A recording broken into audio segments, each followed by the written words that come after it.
du Savoie, monde du Savoie, pas seulement pour les enfants. Bienvenue, chers explorateurs, sur l'île du Savoir. Imaginez que jadis, prendre des photos de proches disparus était une chose tout à fait normale et pleine d'amour. Aujourd'hui, je vous ai emmené dans le passé, à l'époque victorienne, pour découvrir le secret de la photographie post-mortem, une manière extraordinaire de garder le souvenir de la famille.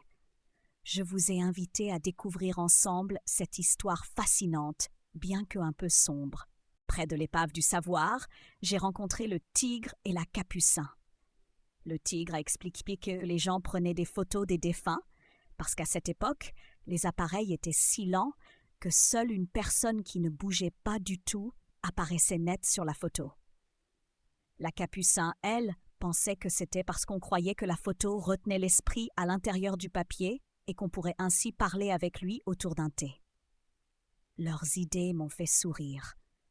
Alors je leur expliquai que la vraie raison était le désir de garder un seul souvenir de la personne chère, à une époque où la photographie était rare et coûteuse.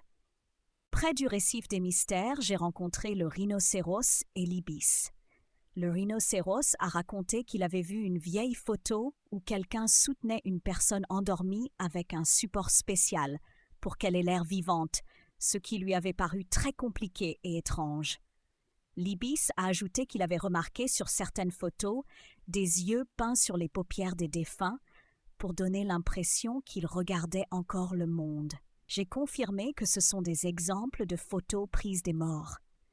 Les familles faisaient tout pour que leurs proches paraissent sur les photos comme s'ils se reposaient ou dormaient seulement. Sur le sentier des découvreurs, j'ai rencontré le crabe et le vautour. Je leur ai demandé ce qu'ils savaient des photos post-mortem. Le crabe a répondu qu'à l'époque victorienne, la photographie était une nouveauté et un luxe. Donc, pour beaucoup de familles, une photo prise après la mort était la seule image de leurs proches qu'ils possédaient. Le vautour a ajouté que les photographes essayaient de donner aux défunts l'apparence de personnes vivantes, les plaçant dans des poses naturelles parmi la famille et parfois même peignant des yeux ouverts sur le tirage final pour atténuer la douleur de la perte.